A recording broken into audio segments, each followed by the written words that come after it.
Hai, welcome back to Nisa Channel. Nah, kali ini kita akan membahas tentang Accounting Information System. Tapi sebelumnya, jangan lupa untuk like, comment, subscribe, dan share ya. Ditunggu loh. 1, 2, 3, 4, 5.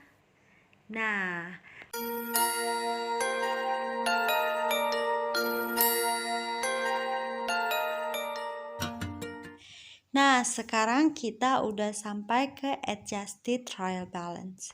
Nah, di adjusted trial balance ini, akun-akun tersebut kita bahas ulang ya tentang accounting cycle-nya. Jadi dari bukti transaksi, kita catat ke jurnal. Nah, setelah kita catat ke jurnal, akun-akun tersebut kita posting kan ke buku besar.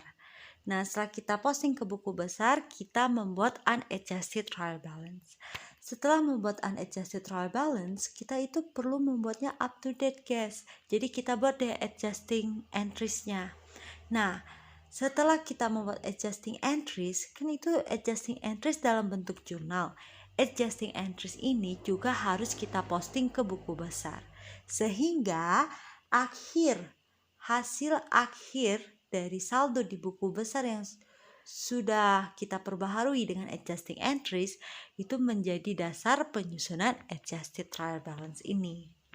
Nah, adjusted trial balance ini itu tujuannya adalah untuk membuktikan apakah total dari debit dan kredit itu sama atau enggak.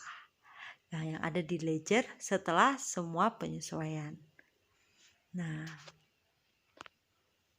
jadi adjusted trial balance ini merupakan dasar dalam membuat laporan keuangan. Tapi ingat, dalam membuat laporan keuangan kita juga bisa mendapat bantuan dari neraca 10 kolom ataupun worksheet. Tapi ini juga bisa. Oke, kita langsung bahas ya, gimana adjusted trial balance membantu kita dalam membuat laporan keuangan. Nah, di sini kita menyiapkan laporan keuangan. Karena tadi kita udah bahas dengan waktu yang cukup lama, jadi untuk laporan perusahaan dagang akan kita singgung barengan dengan laporan keuangan di perusahaan jasa yang sedang ditampilkan ini. Oke? Nah, di sini Pioneer Advertising can prepare financial statement directly from the adjusted trial balance. Di adjusted ya, udah deh, lagi capek. Oke guys, jadi ini adalah video yang udah cukup lama kita siapkan dari PPT-nya, lalu merekamnya, mata udah ngantuk, suara udah serak, jadi mohon maaf jika ada kekurangan ya. Nah, di sini adjusted trial balance-nya itu udah kita bagi nih.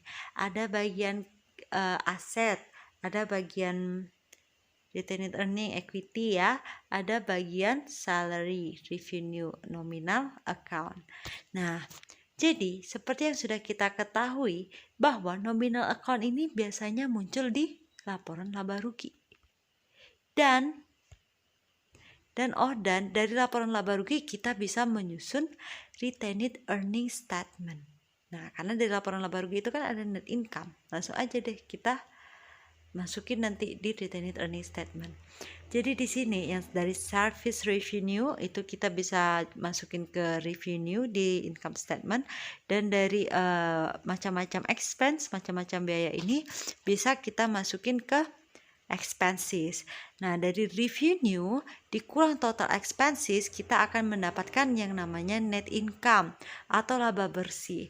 Bisa aja kita laba, bisa aja kita rugi, yang mana aja syukurin ya, tapi nggak apa-apa, itu namanya perusahaan itu bisa mendapatkan keuntungan bisa rugi, itu wajar lah tuh. Oke, udah dapatkan poinnya. Nah, untuk perusahaan dagang apa yang beda dari revenue-nya? Perusahaan dagang itu revenue-nya bukan service revenue tapi sales. Nah, jadi pendapatannya itu berasal dari penjualan. Nanti sales ini akan kita kurangin dengan yang namanya cost of goods sold. Nah, cost of goods sold itu ada skemanya, gimana cara mendapatkannya, sama seperti yang sudah kita bahas di semester sebelumnya. Nah, setelah itu baru dikurangin expense-nya, sama aja. Nah, jadi nanti di revenue dikurangin cost of goods sold, itu kita dapat gross profit. Nah, setelah itu kita kurangin expenses, baru dapat net income. Nah, lalu bagaimana dengan menyusun retained earning? Pertama, retained earning yang October 1st ini, itu datanya bisa kita dapatkan di adjusted trial balance yang ini loh, yang warna biru. Oke, setelah itu kita bisa input net income 33.000 dari income statement ke retained earning statement. Jadi, retained earning yang awal kita tambahkan net income, dapatlah nilainya nih sebelum dikurangin dividen. Nah, ternyata perusahaan ada membagikan dividen sebesar 5.000. Bisa kita lihat di adjusted trial balance. Nah, sehingga yang 33.000 itu tadi perlu kita kurangi 5.000. Totalnya sisa 28.000. Oke, lanjut nih. Bagaimana kita menyusun neraca atau statement of financial position atau laporan posisi keuangan. Nah, di sini tadi kan kita udah bahas laba rugi dengan retained earning.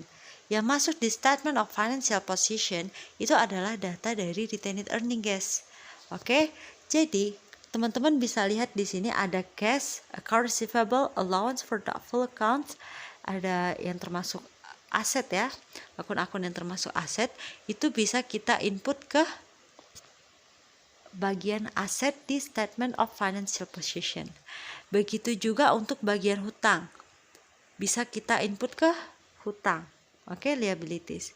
Dan untuk bagian equity ataupun modalnya bisa kita input dari ini retained earning. Oke, jadi yang share capital ordinary itu bisa kita dapatkan dari adjusted trial balance, tapi untuk retained earning yang 28.000 ini kita dapatkan bukan dari adjusted trial balance lagi, melainkan yang sudah kita olah hasilnya 28.000 di retained earning statement. Nah, kita transferkan 28.000. Oke, akhirnya kita udah bisa membuat yang namanya statement of financial position. Nah, selanjutnya kita akan menutup nominal account. Apa aja nominal account yang akan kita tutup? Yang pertama adalah pendapatan. Jadi pendapatan itu kan akan kita tutup. Kenapa pendapatan itu kita tutup? Karena pendapatan itu sudah kita muat di laporan laba rugi. Dan dari laporan laba rugi udah kita muat di laporan apa? Di laporan retained earning, ya, statement of retained earning. Dari statement of retained earning sudah kita muat di statement of financial position. Jadi di real account itu aja kita udah dapat hasilnya dari periode itu. Nah, udah dapat gambarannya. Nah, rekamannya kita tutup dulu. Nah, service revenue ini kita tutup 106.000 ya di sebelah debit. Jadi yang awalnya di sebelah kredit 106.000 dikurangi service revenue di sebelah debit 106.000, maka nilainya menjadi 0. Begitu juga dengan beban-beban. Beban-beban akan kita tutup. Karena tadi beban-beban juga sudah tercatat di income statement yang udah kita transfer ke retained earning dan udah juga kita transfer ke financial position, statement of financial position. Nah, yang ketiga kita menutup retained earning. Bukan retained earning, tapi kita menutup laba atau rugi. Apabila perusahaan mendapatkan laba, maka perusahaan akan menutupnya dengan mencatat jurnal income summary pada retained earning. Jadi income summary di sebelah debit dan retained earning di sebelah kredit. Nah, yang keempat kita akan menutup dividen. Karena dividen ini kita membayarkan ya, itu mengurangi retained earning, maka retained earning akan kita debit dan dividennya akan kita kredit. Oke. Setelah itu kita akan membuat post closing trial balance. Jadi post closing trial balance ini hanya akan memuat real account saja.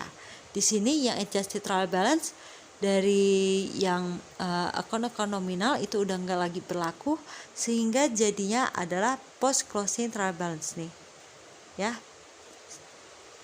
Oke, Thank you. Jadi sekian yang dapat kita bahas di chapter 3. Untuk kekurangannya kakak minta maaf karena ya gitu deh. Gak apa-apa ya, kita sama-sama mengerti. Thank you guys, thank you.